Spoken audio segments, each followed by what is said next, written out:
요한복음 6장 39절 40절 말씀. 나를 보내신 이의 뜻은 내게 주신 자 중에 내가 하나도 잃어버리지 아니하고 마지막 날에 다시 살리는 이것이니라. 내 아버지의 뜻은 아들을 보고 믿는 자마다 영생을 얻는 이것이니 마지막 날에 내가 이를 다시 살리리라 하시니라. 아멘.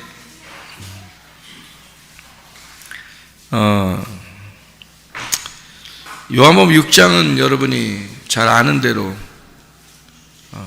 오병이어에 대한 이야기를 기록해 놓은 책이에요. 요한복음 6장의 말씀이요, 오병이어에 대한 이야기를 나온 얘기고, 그 다음에 이제 바다 위로 걸어서 오시는 그 주님에 대한 이야기도 거기 나와 있습니다.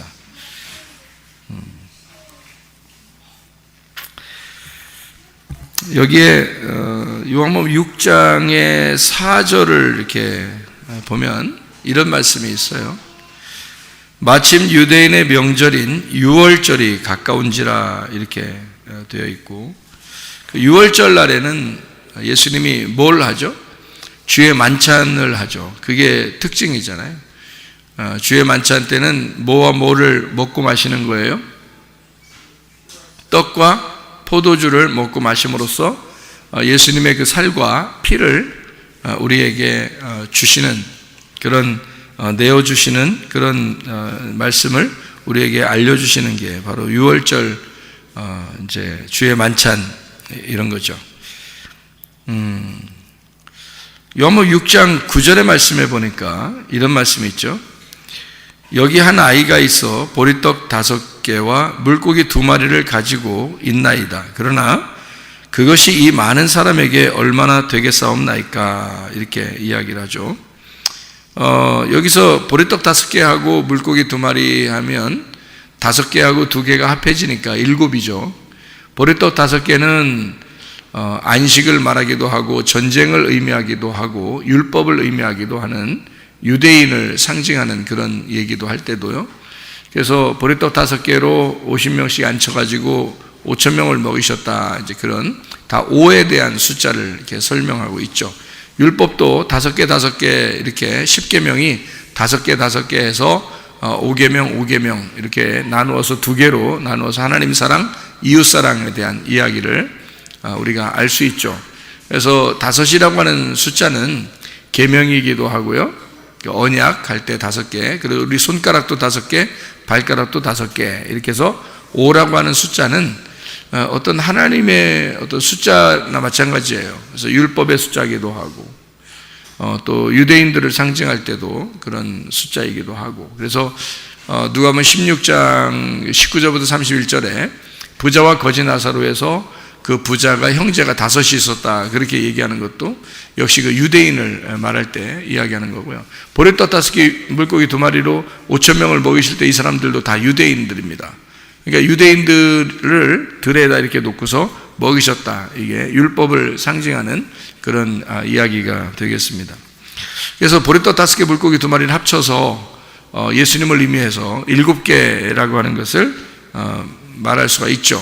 근데 이제 가지고 오면서 뭐라고 얘기하냐면 보리떡 5개 물고기 2마리가 여기 있습니다 라고 말하면서 그것이 이 많은 사람에게 얼마나 되겠사옵나이까 이렇게 말을 하죠.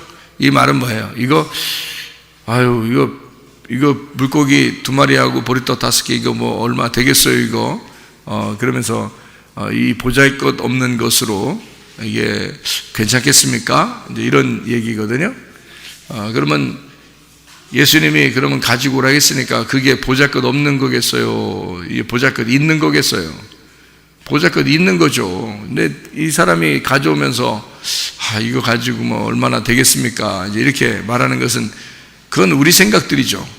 그러니까 하나님의 생각은 어때요? 그 보잘것 없는 걸 가지고도 5,000명을, 남자만 5,000명을 먹일 수 있는 그런 이제 생명의 떡이 되는 거죠. 그런데 사람들이 생각하는 것은 계산을 해보니까 별거 아닌 것 같다는 얘기예요. 보잘것없다. 그 보잘것없다고 하나님의 그 떡을, 하나님의 그 말씀을 보잘것없다고 생각하는 사람들이 있었어요. 어디에 있었죠? 구약 성경에 만나를 하찮은 음식이다라고 얘기할 때가 있었어요. 그 광야에서 만나를 갖다가 하찮은 음식이다 이렇게 얘기할 때가 있었는데, 그게 민수기 21장에 나와 있는 말씀입니다. 하찮은 음식이라고 얘기했을 때 하나님은 뭘 보내줬어요? 불뱀을 이제 보내가지고 막 물어 죽였습니다. 그럼 어떤 사람을 물어 죽였다고요? 만나를 하찮은 음식이라고 해서 사람들에게, 그 사람들에게 물어 죽였어요. 그러니까 만나는 뭐를 의미하는 거예요? 하늘에서 내려온 산 떡이 되신 예수님을 말하는 건데, 예수님을 하찮게 여긴 거죠. 그런 사람들은 불뱀에 물려서 죽는다. 보리떡 5개와 물고기 2마리 가져오면서 이거 뭐 얼마 되겠습니까? 하찮게 여기는 거죠. 그런데 주님께서는 그 하찮은 걸 가지고도 놀라운 일들을 여기에 행하셨습니다. 그래서 요한복음 6장 12절 13절의 말씀에 보니까, 그들이 배부른 후에 예수께서 제자들에게 이르시되 남은 조각을 거두고 버리는 것이 없게 하라 했고, 13절에 이에 거두니 보리떡 5개로 먹고 남은 조각이 12바구니에 찼더라. 자, 보리떡 5개는 여기 지금 물고기 2마리 얘기는 안 하네요. 보리떡 5개로 먹고 남은 조각이 12바구니에 찼더라 이렇게 이야기했습니다. 5은 말씀을 얘기하는 말씀의 예수님, 율법의 예수님을 말할 수 있는 거죠. 우리에게 광야에서 말씀을 내려주신 그 만나를 여기 지금 보리떡으로 지금 설명을 한 것입니다. 그러니까 구약에 있는 만나가 신약에서의 보리떡으로 설명한 거예요. 그래서 보리떡을 먹고도 남은 조각이 12바구니에 있었다 이렇게 13절에 이야기했죠. 거기에 남은 조각이라는 12, 13절에 말하는 그 남은 조각할 때 남은이라는 게 페리시오라는 단어예요. 그 페리시오라는 단어는 진짜 먹다가 남아서 이런 의미라기보다는요, 어떤 단어를 이게 의미하는 거냐면, 페리시오라는 단어는 탁월한이라는 단어예요. 탁월한. 그러니까 특별한이라는 단어거든요. 여기서 남은 조각을 뭘로 표현했냐면, 우리가 특별한 조각이다 이렇게 표현한 거예요. 그러니까 여기 조각이라는 게 클라스마라는 단어인데 쪼개진이란 말입니다. 쪼개진, 특별한, 특별히 쪼개진 특별한 것, 이것이죠. 그러니까 남은 조각이라는 말은 특별히 쪼개진 거, 그러니까 쪼개진 특별한 것 이렇게 볼 수가 있는 얘기입니다. 이 남은 조각, 그러니까 이 쪼개진 특별한 것을 다 모아라 해서 이게 12개가 된 거예요. 저희는 이게 무슨 말이에요 이게 도대체가? 한마디로 말하면 주님은 진짜 떡을 얘기한 거예요. 여기서 진짜 떡은 어떤 거예요? 그러니까 사람들이 먹고 배불렀던 거예요? 아니면 남은 조각이에요? 남은 조각이 진짜 떡이었던 거예요. 그러니까 주님은 이 남은 조각이 거두어져야 된다 해서 거두어지고, 그게 몇 바구니? 12바구니. 그러니까 천국은 다 뭘로 이루어졌다? 숫자가 뭘로 이루어졌다 그랬어요? 12이라는 숫자가 이루어져요. 천국은 12사도, 12지파, 또는 12천사, 12진주문, 12천사, 이런 걸로 다 이루어졌다 그래요.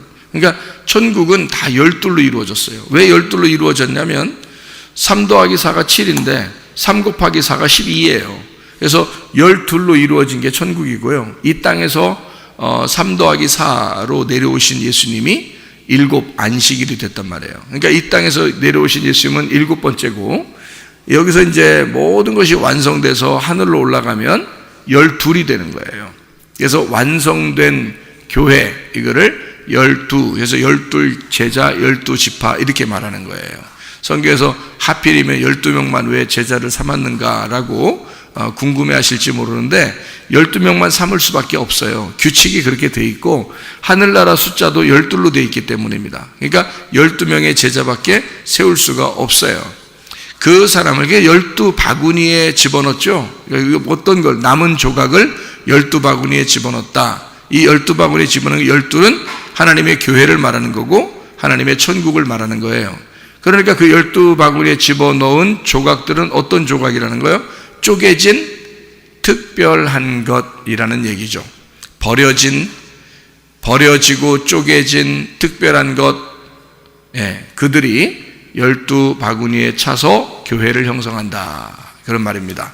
그러니까 자기가 배부르고 등 따시고 뭐 나는 부자다, 나는 넉넉하다, 나 가지고 있는 게 많다, 나 아는 게 많다, 이런 사람들은, 교만하고 부자인 사람들은 여기 12바구니에 들어갈 수가 없다는 얘기입니다. 쪼개진 자, 남은 자. 그래서 성경은 남겨지고 가난하게 되고 불쌍하게 되고 병자이고 소경이고 나그네이고 고아이고 과부이고 뭐 이런 사람들 있잖아요. 이 땅에서는 천대를 받고 그런 사람들이요. 거지, 나그네 뭐 이런 사람들 있잖아요. 그런 사람들을 성경에서는 남은 사람들, 남은 조각들인데 그거를 주님은 특별하게 여기신다. 그 사람들을 통해서 12바구니라고 하는 교회를 만들겠다. 그리고 그들이 천국으로 들어가는 천국의 집이 된다. 이런 의미로 하기 위해서 여기서는 남은이라는 말을 페리쇼, 특별한 이란 단어를 썼고, 그리고 클라스마, 조각, 그 쪼개진 이런 의미예요. 그러니까 상처받고 쪼개지고 나누어지고 하는 그런 사람들을 의미합니다. 그런 사람들이 교회를 또는 천국을 이제 이루었다, 이렇게 볼 수가 있는 얘기죠. 요한복음 6장 10절의 말씀에 보니까 예수께서 이르시되 이 사람들로 앉게 하라 하시니 그곳에 잔디가 많은지라 사람들이 앉으니 수가 5,000명쯤 되었더라, 이렇게 되었거든요. 거기에 잔디가 많았다라고 하는 그런 얘기하는 거예요. 잔디가 많은 곳이 어떤 곳이에요? 풀이 많다는 말은 예수님이 거기서 거기 지금 많은 사람들이 배가 고파요. 예수님은 어떤 입장이에요? 예수님은 자, 푸른 풀밭에 데리고 왔는데 뭘 데리고 와요? 예?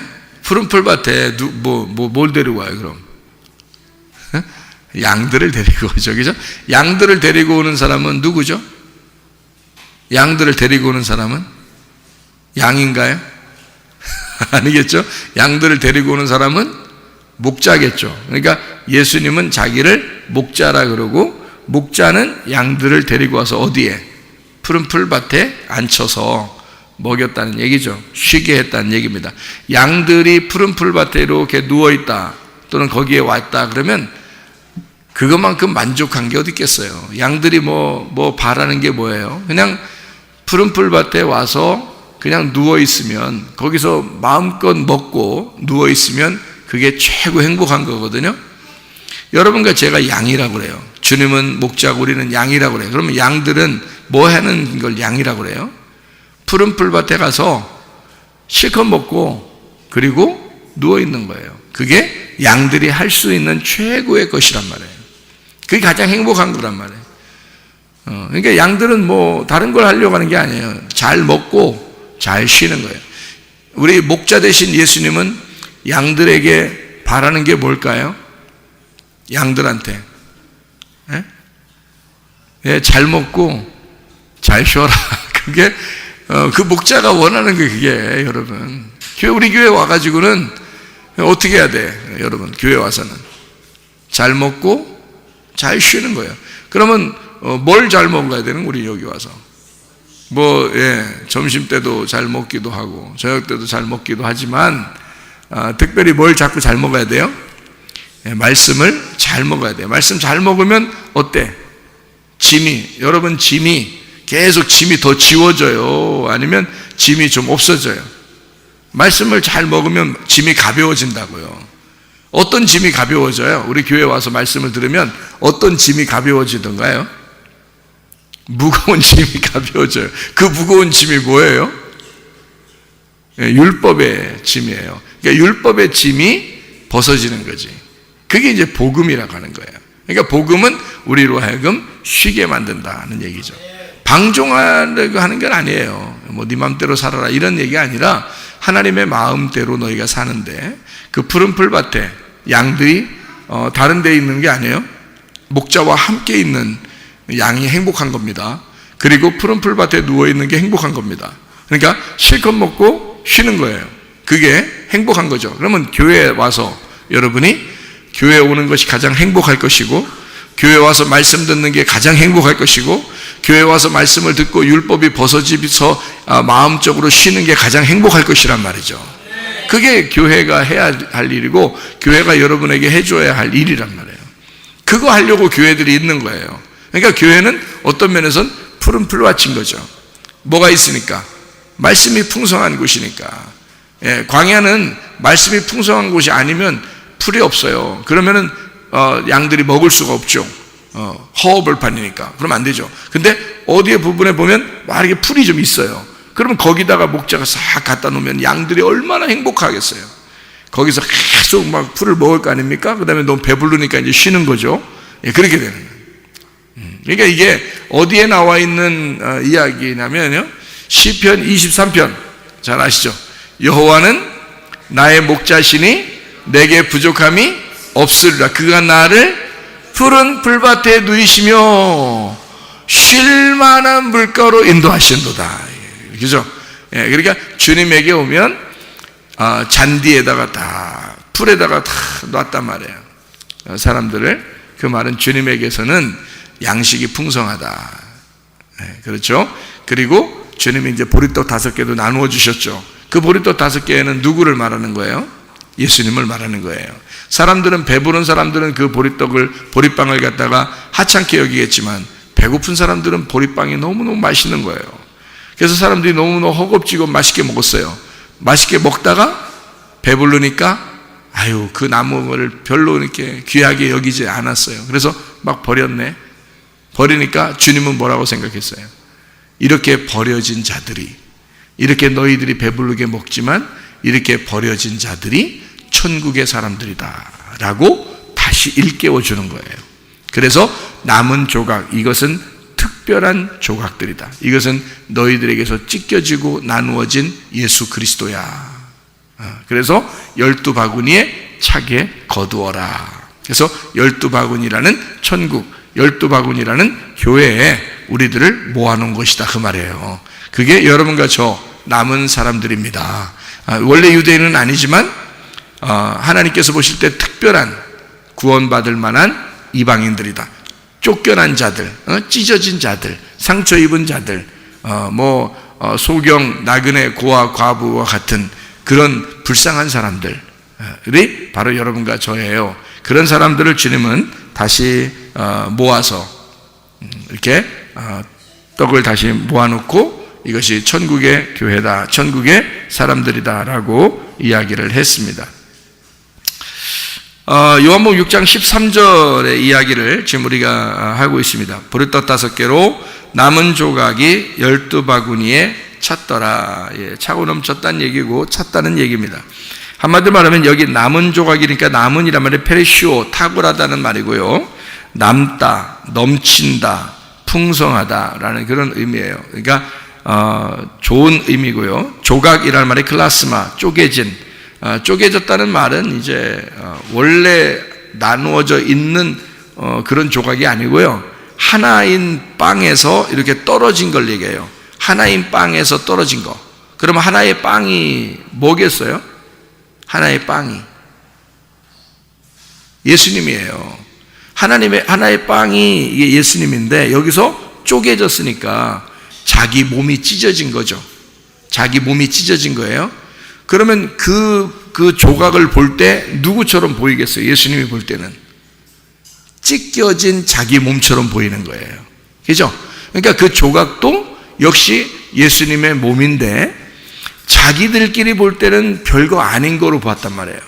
남은 조각이니까 그냥 막 버렸다는 거죠. 그런데 예수님이 볼 때는 자기의 찢겨진 몸이란 말이에요. 그러니 그 찢겨진 몸들을 다시 주워 모아라는 거죠. 버려져서는, 하나도 버려져서는 안 된다는 거죠. 예, 작은 것 하나라도 버려져서는 안 된다. 이제 그런 말씀이겠죠, 그죠? 예, 그래서 특별하게 그 하나에서 쪼개진 이 빵, 이것이 12아들이 되어 천국의 하늘나라가 될 수 있도록 만들어라. 하나님의 백성으로 만들어라. 다시 주워 모아라. 해서 12바구니에 차게 거두었습니다. 이게 이제 하나님의 놀라운 그 은혜죠. 우리에게 주시는 은혜.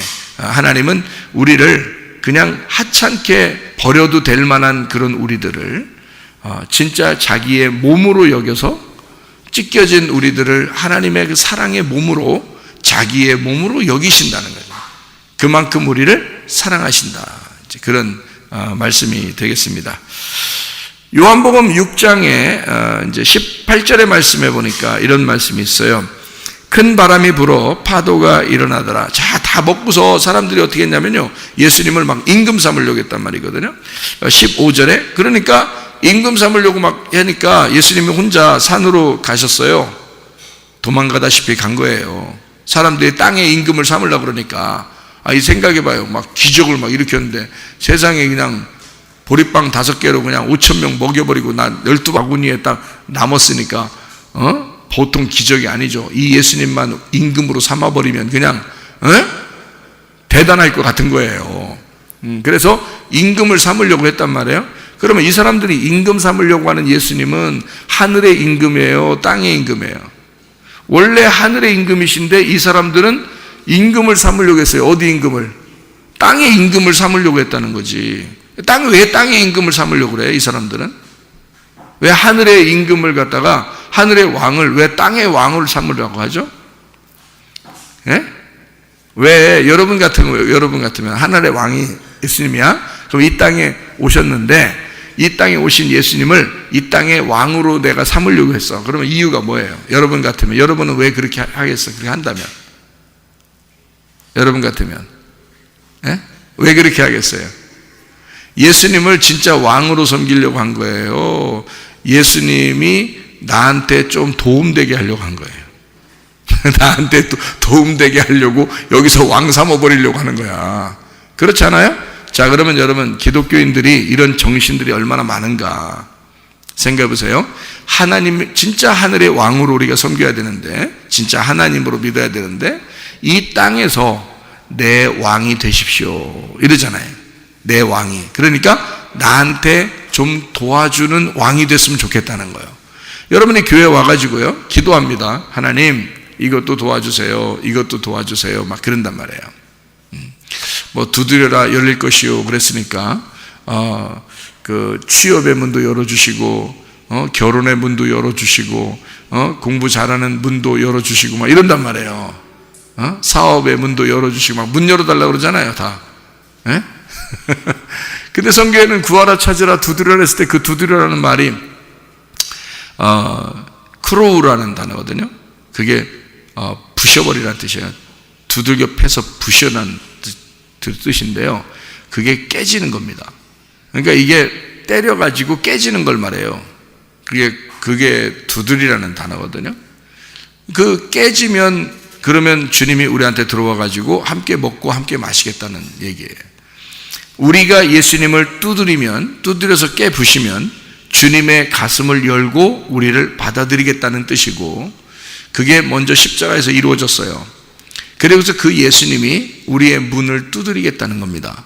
그럼 이 정도 살살 두드리는 걸 두드린다고 얘기하지 않아요?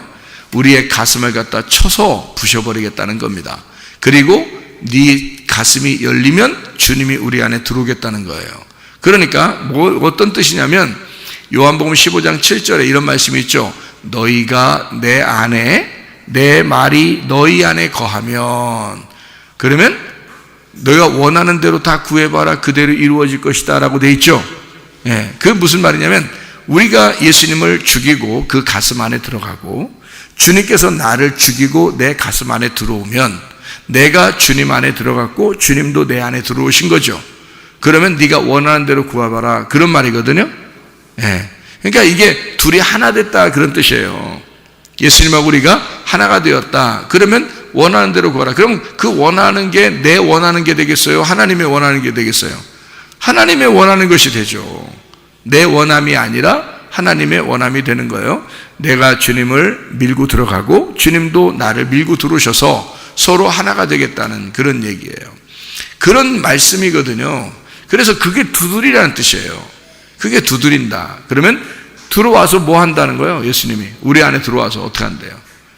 요한계시록 3장 20절에 볼지어다 내가 문 밖에 서서 두드리노니 네가 문을 열면 내가 너와 더불어 들어가서 너와 더불어 먹고 너와 더불어 마실 것이다. 이제 그런 얘기를 하거든요.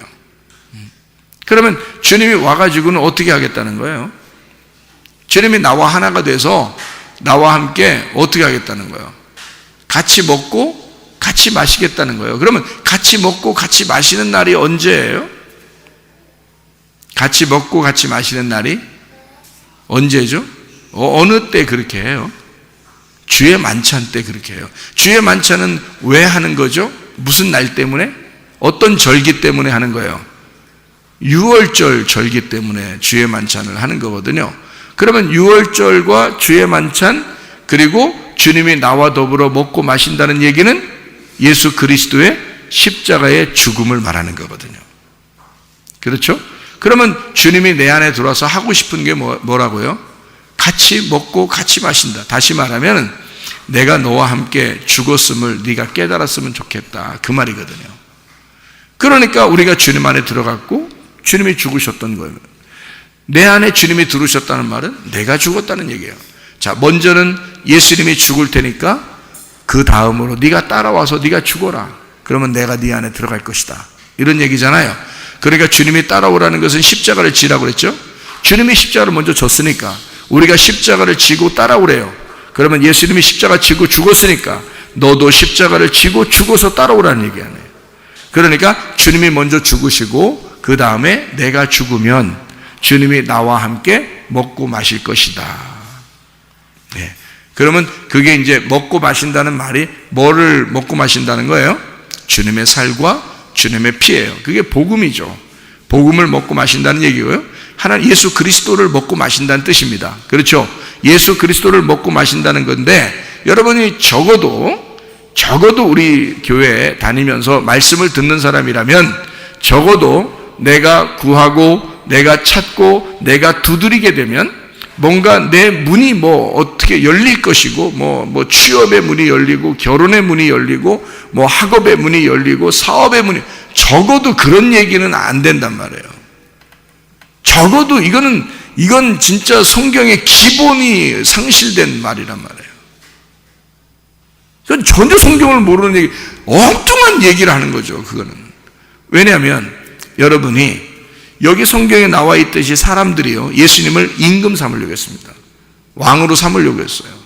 왜? 보리빵 5개로 막 5,000명 먹여버리고 12바구니 남아버리니까 사람들이 그것 때문에 땅에서 잘 되는 것 같은 거거든요. 예수님하고 같이 있으면 땅에서 잘 될 것 같은 거야. 그래서 예수님을 왕으로 삼으려고 했다고 여기 15절에 요한복음 6장 15절에 나와 있어요. 그래서 예수님 도망간 거예요. 자기는 이 땅에 왕이 되려고 온 게 아니라 메시아로 온 거예요. 죽으러, 그리스도로. 메시아는 기름 부음 받은 자고 기름 부음 받은 자가 죽으러 온 거거든요. 땅의 왕이 아니라 하늘의 왕이시니까 땅에서는 죽임을 당해야 된단 말이에요. 죽임 당해야 살아나니까. 왜냐하면 죽고자 하는 자는 살게 되잖아요. 살고자 하는 자는 죽는 거고요. 그래서 이 땅에서 죽고자 해서 온 것이잖아요. 그러니까 이게 하늘의 왕이니까 땅에서 죽으려고 하는데 사람들은 땅의 왕을 삼아버리려고 하는 거죠. 교회 와서 사람들이 예수님을 자기의 왕으로 섬기려고 한다는 거예요. 자기의 왕으로. 그러니까 나한테 이렇게 해줬으면 좋겠다. 보리빵 5개로 5,000명 먹이고 12바구니 남았네. 대단한 예수님이네. 대단한 예수님이야. 그러면 나한테도 뭔가 콩고물에도 떨어지지 않을까? 뭔가 내가 예수님을 내 왕으로 섬기면 뭔가 좀 떨어지지 않을까? 이런 거죠. 여러분, 예수님을 왕으로 섬겨야 되는데 땅에서 왕으로 섬기는 게 아니라 여러분이 죽어서 하늘에서 왕으로 섬겨야 되는 거야. 내가 살아있어서 예수님을 내 속에 집어넣고 내 왕이 돼서 나를 위해서 뭔가 좀 해주십사 하고 기도하고, 나에게 좀 나를 위해서 뭔가 좀 해주십사 하고 교회를 다니고, 이런 사람이 얼마나 많아요. 그게 이런 사람들이에요. 성경에 지금 얘기하는 요한복음 6장 15절에 말하는 사람들이 임금 삼으려고 한다는 거죠. 땅의 왕을 삼으려고 한다는 거죠. 근데 예수님은 그런 게 아니죠. 땅의 왕이 되려고 한 게 아니라 하늘의 왕이 되시려고 하는 거예요. 그러니까 자기 생각대로 예수님을 갖다가 왕으로 삼는 거죠. 신앙이 완전 반대가 되어버리는 겁니다. 신앙생활 자체가 거꾸로요. 완전 반대가 되어버려요. 그거는 그 예수님을 왕으로 섬기면서, 왕으로 삼으면서 내가 좀 잘 되고 싶어 하는 이게 있잖아요. 교회 다니면서 기도하고 예수 믿고 이러면 뭔가 잘 되는 어떤 뭐가 열리는, 두드리면 열리니까 열리는 축복을 받기 위해서 예수님을 왕으로 삼는 거예요. 그러면 내 속에 뭐가 있어서 예수님을 왕으로 삼은 거냐면 내 속에 탐심이 살아서 예수님을 왕으로 삼은 거잖아요. 그죠? 그러면 예수님이 그런 사람한테 왕 되겠냐고요. 부활하신 예수님이 그렇게 안 하신다고요. 하늘의 왕이시라고. 그러니까 주님께서는 뭐라고 하겠어요? 네가 나를 진짜 왕으로 섬기려면 너가 죽었으면 좋겠다는 거죠. 네가 죽어서 나를 하늘의 왕으로 인정하게 되면 땅에서 적어도 잘 되려고 얘기하지는 않을 거라는 얘기입니다. 이해가 되겠어요? 오직 하나님의 영광을 위하여, 오직 하나님의 뜻을 위하여 내 뜻대로 마옵시고 아버지의 뜻대로 되기를 원합니다. 내 생각대로 살지 않을 테니까 하나님의 생각대로 살기를 원합니다. 이렇게 기도할까 이야 그 말이에요. 생각해보세요. 완전 다른 거죠. 반대죠. 반대. 그러니까 자기의 신앙생활이 마치 진짜 좋은 신앙생활처럼 생각할지 모르지만 그렇지 않은 사람들이 굉장히 많아요. 예수님의 생각과 전혀 반대의 생각을 하는 사람들이 참으로 많다. 그게 요한복음 6장 15절의 그 말씀이고요. 그래서 여기 이제 18절에 보니까 바람과 파도가 막 불어가지고 막 일어난 거예요. 그랬더니 제자들이 어때요? 바람과 파도를 보고서 막 무섭죠. 그래서 이게 계속 두렵잖아요. 이거 막 노를 저어도 안 되고 해결이 안 되는 거예요. 자기가 이게 바람이 이게 일단 불면요, 뭔가 문제가 생기기 시작하면 자기가 힘을 써도 안 되는 것들이 있어요. 여러분, 이 세상에 이렇게 살다 보면 자기가 힘을 써도 뭔가 안 되는 게 있어요. 그럴 때는 그냥 가만히 있어야 돼요. 그럴 때는 자기가 힘을 써서 뭔가 되면 좋은데 노를 저어도 안 된단 말이에요. 이게. 그럴 때가 있다는 거죠. 그러면 그냥 둬야 돼. 근데 자꾸 노를 줘. 바람과 파도가 불면 이런 때 여러분, 자, 바다에 나갔는데 바람과 파도가 확 쳤어. 근데 여러분이 조그만 조각배에다가 노를 갖다 막 저으면요, 여러분, 더 빨리 뒤집어집니다. 그때는요, 노를 그냥 두고 가만히 있어야 돼요. 이 바람과 파도에 그냥 타고 있어야 돼, 이렇게. 그래야 덜 뒤집어진대요, 여러분.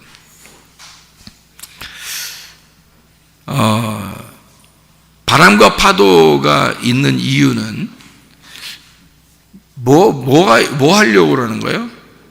바다도 살리고, 그죠? 그 속에 이 바람과 파도를 통해서 바다도 살리는 거예요. 바다가 오염되지 않도록 이게 그 바람이 불고 파도가 치면서 이게 바다가 움직이고 오염되지 않도록 하는 그런 역할을 하는 게 바람과 파도예요. 그 바람과 파도가 불면 우리들한테는 위험하죠. 힘들죠. 그런 위험하고 힘든 것이 우리가 당하는 경우가 있어요. 그럴 때 예수님이 오신다는 거죠. 문제는 그럴 때 예수님이 오신다는 거예요. 우리가 할 수 없을 때. 우리가 할 수 있다면 예수님 뭐하러 오겠어요? 근데 우리가 할 수 없다고 그러면 주님이 오신다고요. 그게 19절입니다. 요한복음 6장 19절의 말씀 보니까 제자들이 노를 저어 12월이쯤 가다가 예수께서 바다 위로 걸어 배에 가까이 오심을 보고 두려워했다. 이렇게 이야기했습니다. 자, 바다 위로 걸어오셔 10여리쯤 가서, 그러면 10여리쯤 이렇게 갔다. 10리, 12여리, 바다에 지금 바다가 지금 파도가 막 치는데 12여리쯤 갔어. 자, 어디쯤 가 있을까 그럼? 어디쯤 가 있는 거예요? 12여리쯤 가니까 지금 바다 한가운데로 간 거예요. 바다 한가운데로. 그러니까 한복판으로 들어간 거예요. 바다 한복판으로. 자, 이러면 이제 어때요? 바다 한복판으로 들어가면 이건 죽은 거요, 사는 거요? 죽은 거예요. 예수님이 안 오면 그냥 죽은 거야. 그거는 바람과 파도가 치는데 지금 벌써 이 배는 10여리쯤 들어갔어. 바닷속, 바다 가운데로. 그러면 죽은 거지. 그거는 빠져나오기 어렵습니다. 네. 이런 상태에서는 예수님이 반드시 찾아오셔야 돼요. 자, 바다 한가운데로 들어갔다는 말은요, 바다 한가운데로 배가 들어갔어요. 10여리쯤 지나서 그쪽 들어갔어요, 안쪽으로. 그러면 어떤 현상이 벌어진 거냐면요, 이게 바다의 그 중간쯤에 갔으니까 이건 벌써 파도와 바람이 치는데 그 중간쯤 갔으니까 이거는 예수님이 꼭 안 오면 안 돼. 죽어요. 그러니까 여기 가면 지금 이 사람들은 무슨 생각을 했을까? 우리는 죽었다, 이 생각할 거 아니에요. 그죠? 우리는 죽었구나. 그때 주님이 나타나신다고. 여러분이 내가 죽었구나 할 때 이제까지 살아있네, 오늘까지. 여러분이 이 땅에 이제까지 살면서 정말 나 죽었구나 할 때가 있었죠. 근데 오늘까지 살아서 앉아있네, 지금. 다 누가 도와주신 거죠, 그죠? 그때마다 누군가 도와주신 거예요, 우리를. 주님이. 그러니까 나 죽었네 하는데 거기에 주님이 나타나시는 거예요. 이 제자들은 얼마나 두렵겠습니까? 진짜 죽은 거나 마찬가지죠. 그런데 주님이 거기에 나타나시더라. 그런 얘기죠. 그러면 그 한복판으로 갔다는 얘기니까 노아 방주가 노아 홍수에 휩쓸려 그 안까지 들어갔다라는 말도 되겠죠. 자, 홍해 바다를 이스라엘 백성들이 들어갈 때 바다 한가운데로 들어갔죠. 네, 그러니까 바다 한가운데로 들어가서 그 홍해 바다를 건너서 나온 거잖아요. 네, 그러니까 이쪽 애굽에서 볼 때는 어떻게 됐어요? 애굽에서 볼 때는 홍해 바다 안으로 들어가는 거죠. 이스라엘 백성들이. 광야 쪽에서 볼 때는요, 이 홍해 바다에서 부활해서 살아나오는 거죠. 예, 광야 쪽에서 볼 때는 홍해 바다에서 부활해서 살아나오는 거고, 그 부활해서 나오는 것처럼 보이고, 이쪽에 애굽에서 볼 때는 홍해 바다로 쟤들이 죽으로 들어가고 있네, 이렇게 보이는 거겠죠. 이쪽에서는 죽으로 들어가는 거고, 이제 이 광야에서는 홍해 바다에서 부활해서 살아나오는 것처럼 보이잖아요. 그러니까 이 홍해 바다는 어떤 장소예요? 죽음에서 부활로 나오는 장소가 되겠죠. 죽음에서 부활로 나오는 요 장소가 어떤 장소겠어요? 그러니까 죽음은 천국의 문이 되는 거죠. 그러면 이 홍해 바다는 무슨 문이 되는 거예요? 뭐가 되는 거야? 무덤에 머물러, 거기가 되는 거죠. 그죠? 무덤은 천국으로 가는 문이 되니까 이쪽에서는 죽으러 들어가는 무덤인데 이쪽에서는 거기서 부활해서 나오는 문이 된단 말이에요.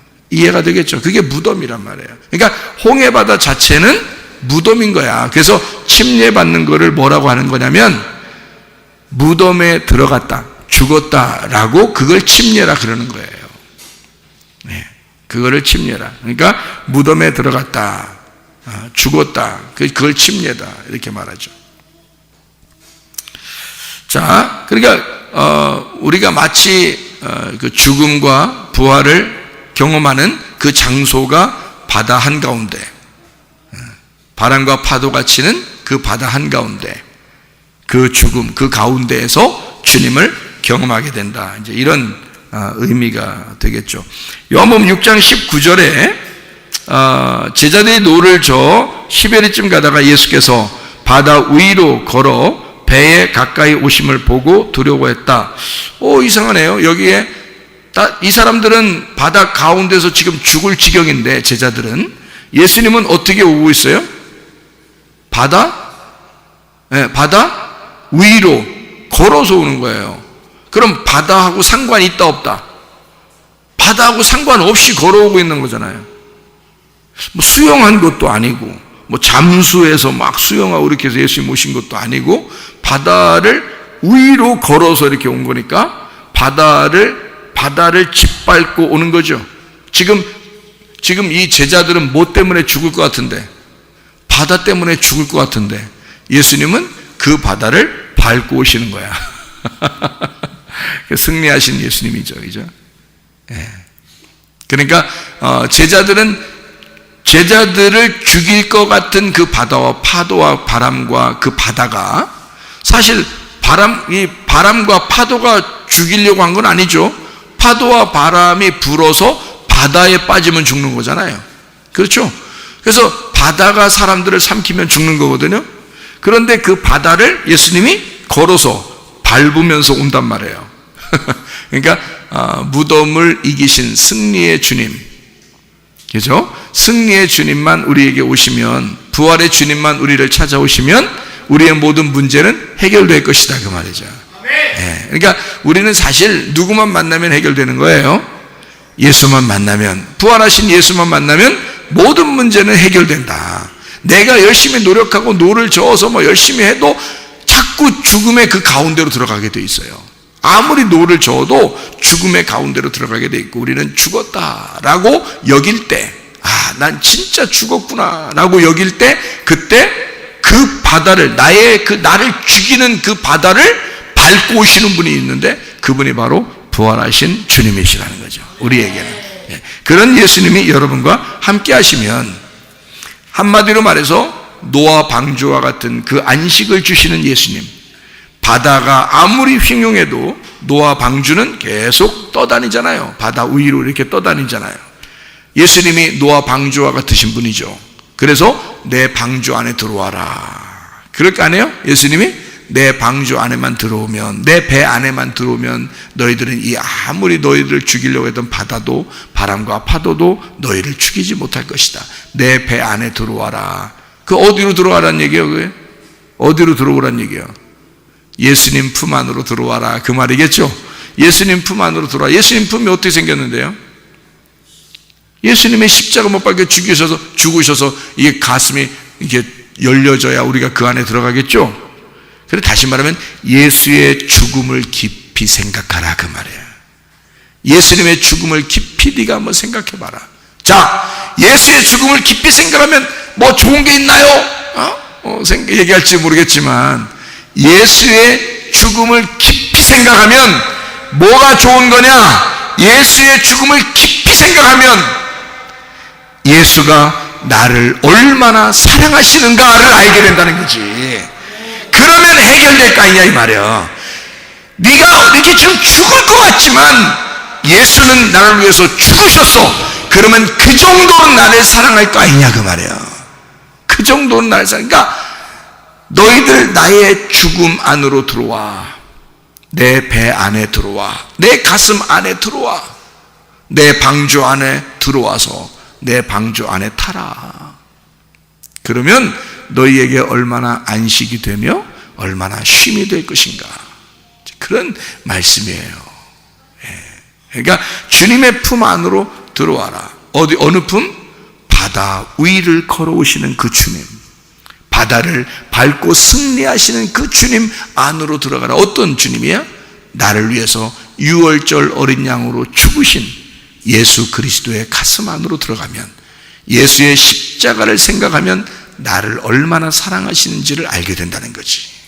왜냐하면 그분은 진짜 나를 사랑해서 자기가 죽었잖아요. 그죠? 그러니 나를 얼마나 사랑하겠어? 그러니 내가 죽는 걸 원하겠어? 내가 병나서 고생하는 거 원하겠어? 내가 가정에 문제가 생겨서 고생하는 거 원하겠어? 내가 사업에 문제가 생겨서 고생하는 거 하나님이 원하겠어? 그렇지 않아요. 예수님은 그런 어려움 당하는 나를 위해서 죽으셨으니 그분이 사실은 그 어렵고 힘들 때, 죽을 것 같을 때 주님이 그 사람에게 찾아오고 싶어 하지.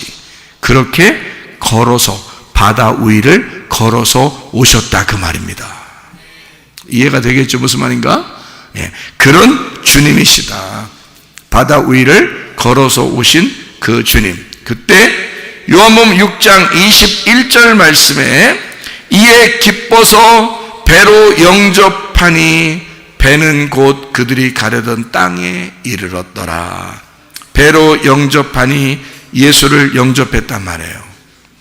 예수님 품 안에 들어갔단 말이에요. 그랬더니 예수님께서 우리가 가고자 하는 곳에 예수님이 우리를 안고 가서 데려다 놓더라 그 말이에요. 그죠?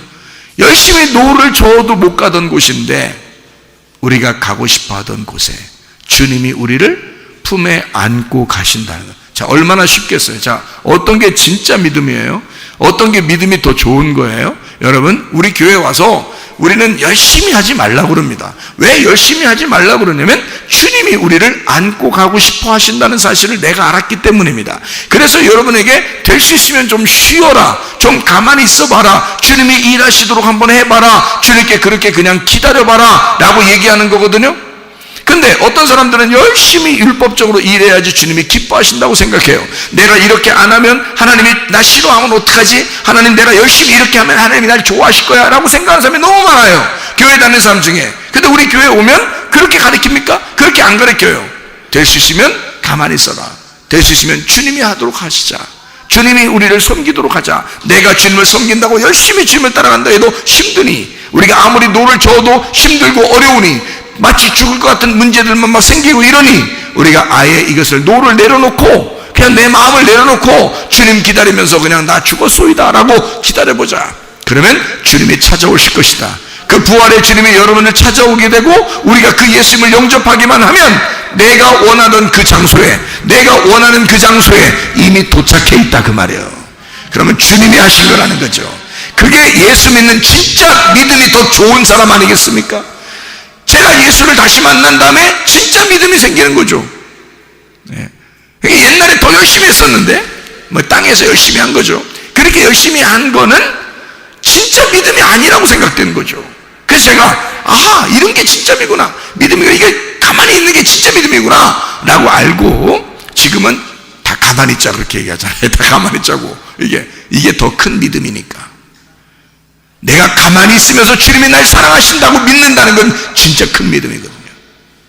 내가 뭔가 해야지 주님이 기뻐하신다고 생각하는 건 큰 믿음 아닙니다. 내가 한 만큼 하나님이 날 좋아할 것 같은 거니까, 내가 이만큼 했으니까 하나님이 날 좋아할 것 같아, 그거는 큰 믿음이 아니에요. 당연한 거지. 그건 당연한 믿음 아니에요? 내가 이만큼 했는데 하나님 날 좋아할 것 같아, 내가 이만큼 못하면 하나님 날 싫어할 것 같아, 당연한 믿음이잖아요. 근데 내가 하나도 안 했는데, 나 하나도 못할 것 같은데, 근데 주님은 나를 섬기실 것 같고 주님은 나를 사랑할 것 같고, 내가 가만히 있어도 푸른 풀밭에 인도하셔서 보리빵 5개로 5,000명을 먹이고도 남김이 있는, 그리고 그 남은 것들을 하나도 버리지 아니하고 그 조각조각을 모아서 하나님의 천국을 만드는, 그게 주님이시더라.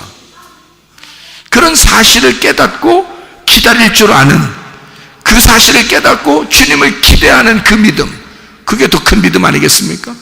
가만히 있는 믿음이 더 큰 믿음이라는 거지. 그러니까 내가 뭘 하려고 하는 믿음보다 내가 뭘 할 수 없습니다, 나 가만히 있을게요 라고 하는 게 더 큰 믿음이더라는 거죠.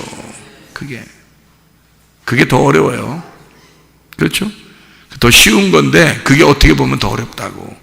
내가 뭔가 하는 게 좀 덜 미안하지, 하나님 앞에 덜 미안해서 뭔가 좀 하면 하나님이 좋아하실 것 같은 거는 덜 미안하니까 뭔가 좀 떳떳하잖아요.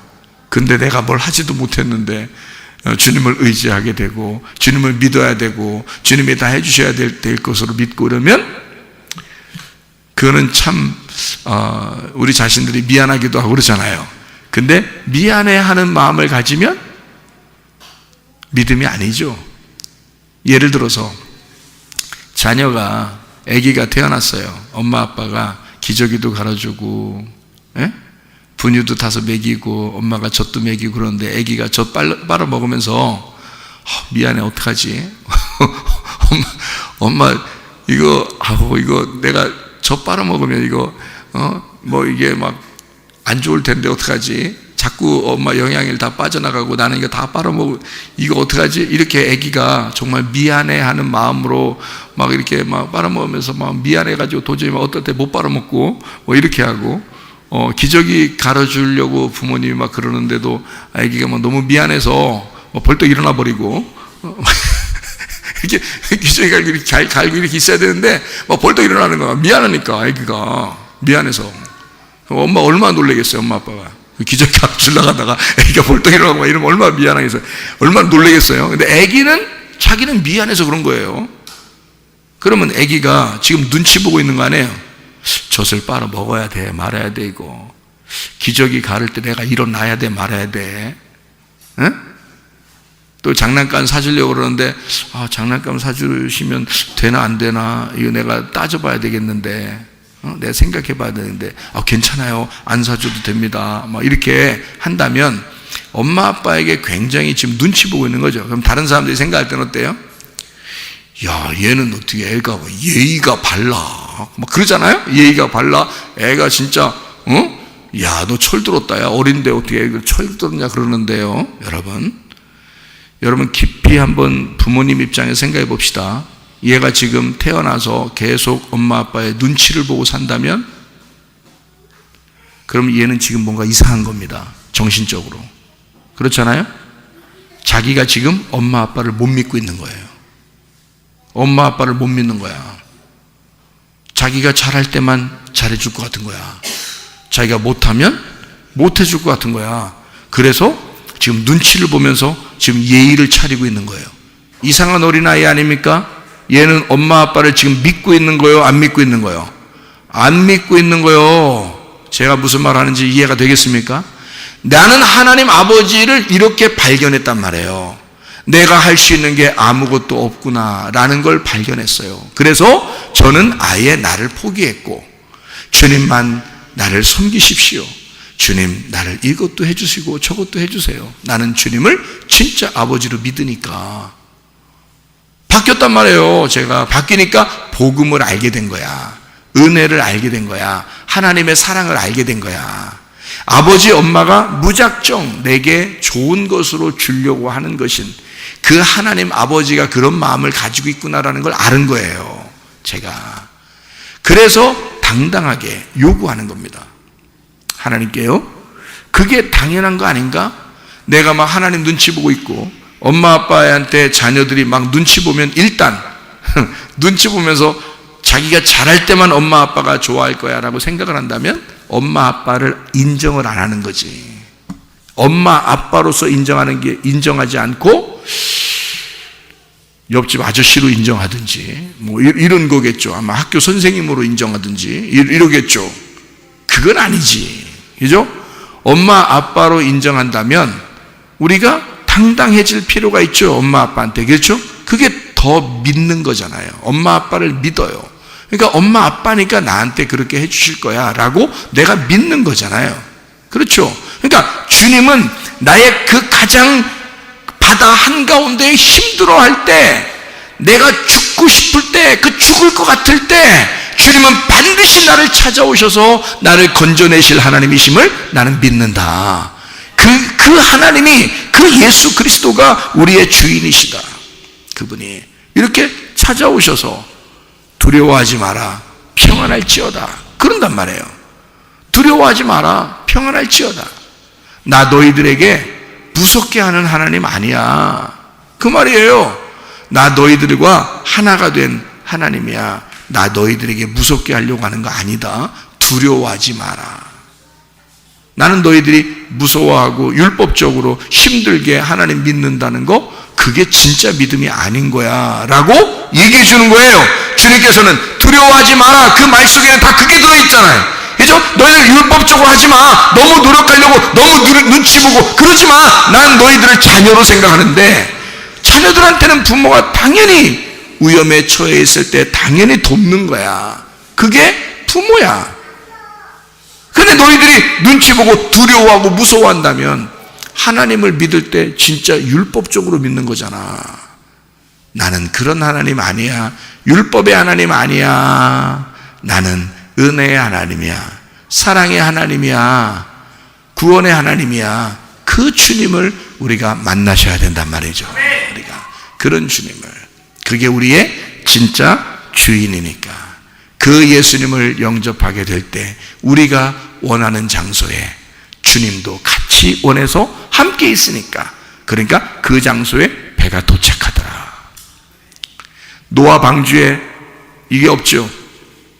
운전하는 게 없어요. 노아 방주는 운전대 없습니다. 키나 닷이 없어요. 이게요. 다 이게. 노아 방주는 그냥 상자예요. 그냥 이리 떠돌아다니고 저리 떠돌아다니고 막 했어요. 노아 방주가요. 막 떠돌아다니다가요, 어느 곳에 그냥 턱 하니 걸렸어요. 걸려서 거기서 딱 정지했거든요. 거기가 어디냐면 아라랏산입니다. 자, 아라랏산은 하나님이 노아 방주를 거기에다 놓고 싶어 하던 장소예요. 그러니까 노아나 이런 사람들이 어디에 갈지 자기도 갈 바를 알지 못해. 왜냐하면 지구 전체에 물이 다 덮였으니까 어디로 갈지를 아무도 몰라요. 근데 하나님이 정하셔서 아라랏산에서 인류가 다시 시작하도록, 에덴 동산과 같이 아라랏산에서 다시 인류가 시작되도록 거기에다가 딱 걸어놨단 말이죠. 노아 식구들이 그 원하는, 하나님이 원하는 장소에 딱 도착하게 되었다. 여러분, 우리 주님께서 여러분을 찾아오시면 주님이 원하는 그 장소에 우리를 인도하신다. 근데 그곳이 우리가 기뻐하는 장소다. 우리가 가고 싶어 하던 장소다. 우리가 원하는 그 장소다. 주님은 우리를 풀밭에 누이시며 쉴 만한 물가로 인도하시는 장소. 여호와는 나의 목자시니 내게 부족함이 없으리로다. 그가 나를 푸른 풀밭에 누이시며 쉴 만한 장소로 인도하시는도다. 그런 예수님이다 그 말이에요. 그런 선한 목자다. 그러니까 요한복음 6장에 39절 40절이 나온 겁니다. 뭐라고 나온 거예요? 뭐라고 나왔어요? 나를 보내신 이의 뜻은 내게 주신 자 중에 내가 하나도 잃어버리지 아니하고 마지막 날에 다시 살리는 이것이니라. 내 아버지의 뜻은 아들을 보고 믿는 자마다 영생을 얻는 이것이니 마지막 날에 내가 이를 다시 살리리라 하시니라. 기도하겠습니다. 우리 하나님 앞에 기도하죠. 간절하게. 우리 주님은 우리를 죽이시는 분이 아닙니다. 우리를 두렵게 하시는 하나님도 아닙니다. 우리에게 진정으로 평안을 주시길 원하시는, 너희가 나를 믿느냐? 아버지의 뜻대로 하는 것은, 아버지의 뜻은 너희가 한 사람도 멸망하지 아니하고 다 구원하게 하기 원하는 것이 아버지 하나님의 뜻이다. 그런 하나님 아버지라면 우리가 눈치를 보는 것이 아니라 하나님 아버지는 우리가 바다 중심에 가 있을지라도 거기에 주님은 바다를 넘어서서 찾아오시는 하나님이심을, 나의 모든 문제를 그 위에서 오시는 하나님이심을 우리가 믿으셔야 합니다. 주님, 그런 하나님, 내 모든 질병을 고쳐 주시옵소서, 문제를 해결해 주시옵소서 기도합니다. 우리 하나님 아버지가 인도하시고 살아가심을 믿습니다. 우리 하나님 구원의 예수님, 은혜의 예수님, 사랑의 예수님을 믿습니다. 우리에게 함께 해주셔서 주님, 우리의 모든 질병과 어깨에서 해방받게 도와주시며 가정의 모든 문제를 해결되게 하시고 성령을 기름부시고 예수의 축복이 넘치게 도와 주시옵소서. 비염은 떠나갈지어다, 아토피 떠나갈지어다, 의장병 떠나갈지어다, 어지럼증 사라질지어다, 두통은 사라질지어다, 류마티스 관절 떠나갈지어다, 어깨 통증 사라질지어다, 허리디스크, 목디스크 떠나갈지어다, 심장병 온전해질지어다, 각종 종의 암덩어리 떠나갈지어다, 감기의 몸살 온전해질지어다, 협착증 사라질지어다, 건선피부 온전해질지어다, 이명은 사라질지어다, 자기면역질환 온전해질지어다, 식비염 사라질지어다, 뇌비결석 떠나갈지어다, 전립선 온전해질지어다, 우울증, 불면증, 공황장애, 불안추조, 두려움 다 떠나갈지어다, 음란거짓, 도출, 미움, 욕심은 다 떠나갈지어다. 성령 충만하게 도와주시옵소서. 하나님, 우리 한 사람도 잃어버리길 원하지 않으시는 주님, 한 사람도 다 구원받기를 원하시는 주님, 그 아버지의 뜻이 우리에게 임하게 도와주셔서 아버지, 우리의 모든 질병과 어때서 해방받게 하시며 가정의 모든 문제를 해결되게 하시고 성령으로 기름 부시고 예수의 축복이 넘치게 도와주옵소서. 예수 그리스도 존귀하신 이름 받들어 기도 올리옵나이다. 아멘.